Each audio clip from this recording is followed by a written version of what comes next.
ഇന്ന് നമ്മൾ പഠിക്കാനായിട്ട് പോകുന്നത് NIOS +2 political science 2025 April batch, അതായത് നിങ്ങൾക്ക് മുമ്പുള്ള ബാച്ചിൽ നടന്ന എക്സാമിൻ്റെ ക്വസ്റ്റ്യൻ പേപ്പറാണിത്. നമുക്കിത് ഡിസ്കസ് ചെയ്യാം. അപ്പോൾ നമുക്കൊരു ഐഡിയ കിട്ടും. ഇനി ഒക്ടോബർ ബാച്ചിൽ എക്സാം എഴുതാൻ പോകുന്ന ആളുകൾക്ക് ഒരു ഐഡിയ കിട്ടും, എങ്ങനെ നമുക്ക് ക്വസ്റ്റ്യൻ പേപ്പർ എങ്ങനെയായിരിക്കും എന്നുള്ളൊരു ഐഡിയ നിങ്ങൾക്ക് കിട്ടും. അതിന് വേണ്ടിയിട്ടുള്ള വീഡിയോ ആണിത്. എല്ലാ ആളുകളും മാക്സിമം കാണാനായിട്ട് നോക്കുക, അവസാനം വരെ കാണാനായിട്ട് നോക്കുക. കാരണം ഇതിനകത്ത് ഓരോന്നിൻ്റെയും ആൻസേഴ്സ് ഞാൻ നല്ല എക്സ്പ്ലെയിൻ ചെയ്തായിരിക്കും കൊടുത്തിട്ടുള്ളത്. ഓക്കെ, അപ്പോൾ നമുക്ക് ക്ലാസ്സിലേക്ക് കിടക്കാം. ഇതിന് നോട്ട് വേണ്ട ആളുകൾ നേരെ പോയിട്ട് എൻ്റെ ബയോയിൽ ഇൻസ്റ്റാഗ്രാം പേജ് ഉണ്ടാവും, അതിൽ മെസ്സേജ് അയച്ചു കഴിഞ്ഞാൽ ഞാൻ നിങ്ങൾക്ക് നോട്ട് അയച്ചു തരുന്നതായിരിക്കും. അപ്പോൾ നമുക്ക് ഒന്നാമത്തെ ക്വസ്റ്റ്യനിലേക്ക് കിടക്കാം. ഒന്നാമത്തെ ക്വസ്റ്റ്യൻ എന്ന് പറയുന്നത്, which one of the following organs of government enforce law? ഗവൺമെൻറ്റിൻ്റെ ഏത് ഓർഗനാണ് അല്ലെങ്കിൽ ഏത് പ്രധാനപ്പെട്ട ഭാഗത്തിലാണ് നിയമം നിർമ്മിക്കുന്നതുമായി ബന്ധപ്പെട്ട കാര്യങ്ങൾ അടങ്ങിയിട്ടുള്ളത്? ഏത് കാര്യത്തിലാണ്? 3 എണ്ണം കൊടുത്തിട്ടുണ്ട്. ഒന്ന് judicial, executives, legislation, all of above. പക്ഷേ നമുക്ക് അറിയാം ഏതാണ്? എ ആണ് അതിൻ്റെ ശരിയായിട്ടുള്ള ആൻസർ. കാരണം 3ാമത്തെ ചാപ്റ്റർ പഠിപ്പിക്കുമ്പോൾ നമ്മളിത് പറഞ്ഞിട്ടുണ്ടായിരുന്നു. ഇനി question number 2, which one of following is not an element of state? സ്റ്റേറ്റിൻ്റെ ഇലമെൻറ്റ് അല്ലാത്ത എന്താണ്? നമുക്കറിയാം സ്റ്റേറ്റിന് ഫിക്സഡ് ആയിട്ടുള്ളൊരു ടെറിട്ടറി ഉണ്ട്. അപ്പം ഇതാണ് പോപ്പുലേഷൻ ഉണ്ട്, ഗവൺമെൻറ്റും ഉണ്ട്. അപ്പം ഈ 3 കാര്യങ്ങളും സ്റ്റേറ്റിൻ്റെ ഇലമെൻറ്റിൽ വരുന്ന ഒന്നാണ്. പക്ഷേ ഇതിൽ നോക്കണം, ഫോളോയിങ് നോട്ട് ആൻ ഇലമെൻറ്റ്, അപ്പം അല്ലാത്ത ഇലമെൻ്റാണ്. അപ്പോൾ ഏതായിരിക്കും? മെമ്പർഷിപ്പോ യൂണിറ്റ് നേഷൻ, ഇതായിരിക്കും, സി ആയിരിക്കും. ഓക്കെ, ഇങ്ങനെ നിങ്ങൾ തന്നെ എന്ത് ചെയ്യാൻ നോക്കണം, ക്വസ്റ്റ്യൻസ് വായിച്ച് മനസ്സിലാക്കാനായിട്ട് നോക്കാം. ഇനി 3ാമത്തെ ക്വസ്റ്റ്യൻ ഇതാണ്, complete the sentence correctly with an appropriate option. State is an.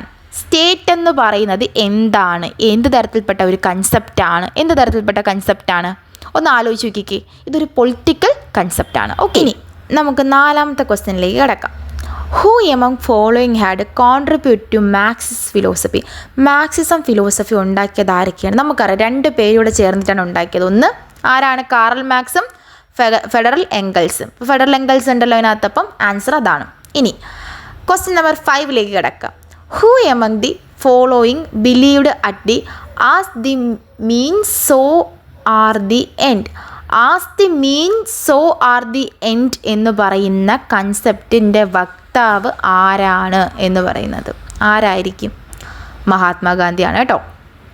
ഇനി question number 6, to which right is the 86th amendment related? 86ാമത്തെ അമെൻമെൻറ്റ് ആക്ട് പ്രകാരം വന്നിട്ടുള്ള റൈറ്റ് ഏതാണ് എന്നുള്ള കാര്യം ഞാൻ ഈ ഫണ്ടമെൻ്റൽ റൈറ്റ് പഠിപ്പിച്ചപ്പം പറഞ്ഞിട്ടുണ്ടായിരുന്നു. ഏത് റൈറ്റ് ആയിരിക്കും അത്?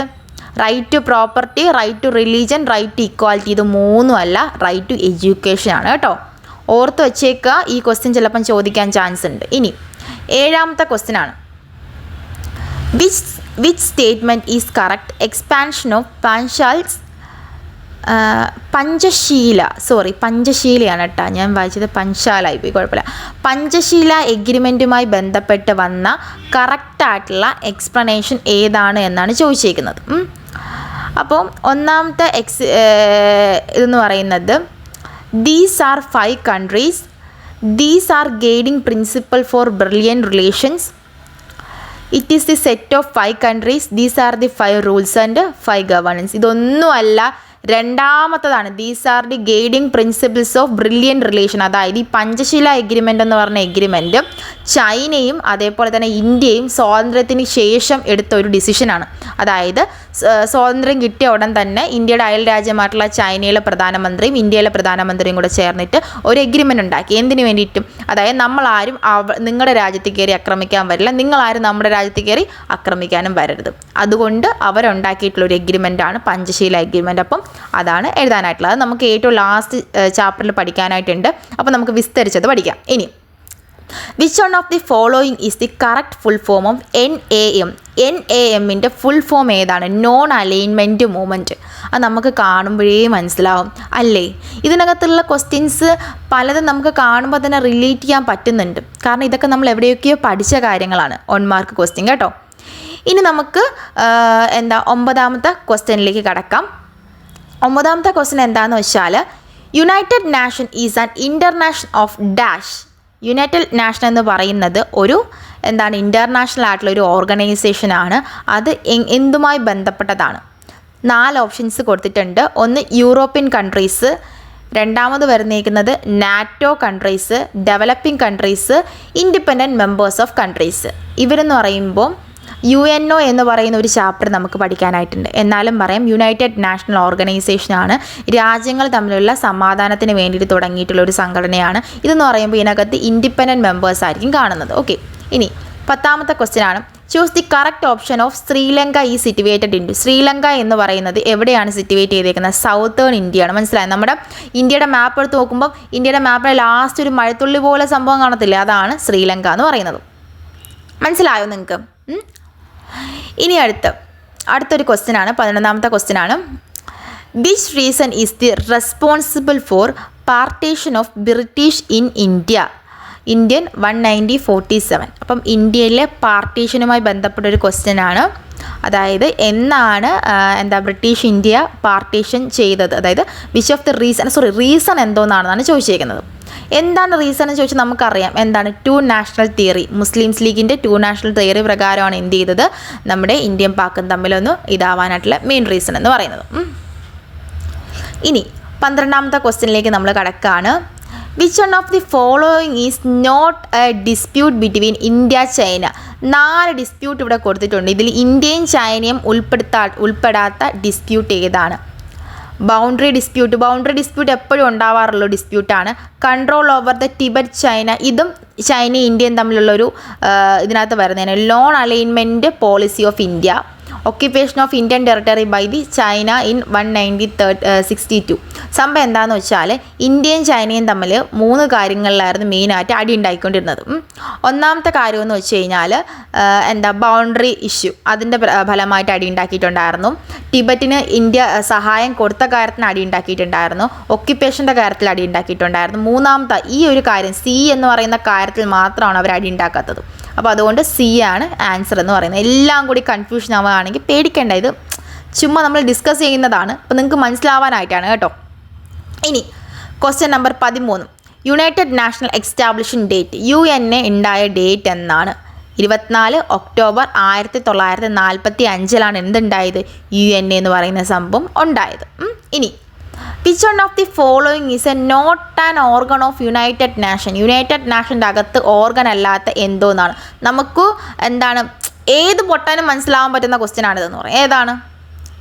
യുനെസ്കോ എന്ന് പറയുമ്പോൾ എന്തോന്നാണ്? വേൾഡ് ഹെറിറ്റേജ് സെൻ്റർ ആണ്. അപ്പോൾ അതാണ് ഇതിൻ്റെ അകത്ത് വരാത്തത്, ഇതിൻ്റെ അകത്ത് വരാത്ത ഒരു കാര്യം എന്ന് പറയുന്നത്.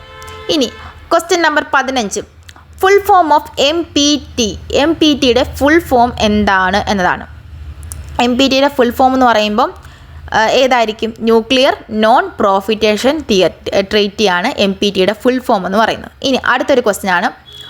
International organization for peace and security എന്ന് പറയുന്ന സംഭവം ഏതിൻ്റെ അകത്ത് വരുന്ന സംഭവമാണ് എന്നതാണ് ചോദിച്ചേക്കുന്നത്. നമ്മുടെ യൂണിയൻ നേഷൻ്റെ അകത്ത് വരുന്നതാണ്. ഒരു ക്വസ്റ്റ്യനിൽ നമ്മൾ ഡിസ്കസ് ചെയ്തിട്ടുണ്ടായിരുന്നു കേട്ടോ. പിന്നെ അടുത്ത് വരുന്നതെന്ന് വെച്ച് കഴിഞ്ഞാൽ 17ാമത്തെ ഒരു ക്വസ്റ്റ്യൻ ആണ്. ഇതിനകത്ത് ഹ്യൂമൻ റൈറ്റിൽ വരാത്ത ഒരു കാര്യമുണ്ട്, അതെന്തോന്നാണെന്നാണ് ചോദിച്ചേക്കുന്നത്. ഹ്യൂമൻ റൈറ്റിൻ്റെ അകത്ത് വരാത്തതെന്ന് പറയുമ്പോൾ B A citizen of state എന്ന് പറയുന്ന സംഭവമാണ് ഇതിൻ്റെ അകത്ത് വരാത്തത്, ഹ്യൂമൻ റൈറ്റിൻ്റെ അകത്ത് വരാത്തത്. ഇനി 18ാമത്തെ ക്വസ്റ്റ്യൻ ആണ്. To which organ do all the members of United State have a membership? ഏതായിരിക്കും? ജനറൽ അസംബ്ലി ആയിരിക്കും കേട്ടോ. ഇനി അടുത്ത് 19ാമത്തെ ക്വസ്റ്റ്യൻ ആണ്. Which continent has a no permanent member of Security Council? Permanent member അല്ലാത്തത് ഓസ്ട്രേലിയയാണ്. ബാക്കി 3 പേരും എന്താണ്? നമ്മുടെ പെർമനൻറ്റ് മെമ്പറാണ്. ഇനി 20ാമത്തെ ക്വസ്റ്റ്യൻ ആണ്. ഇതിനകത്ത് ഫാൾസ് ഏതാണെന്നാണ് ചോദിച്ചേക്കുന്നത്.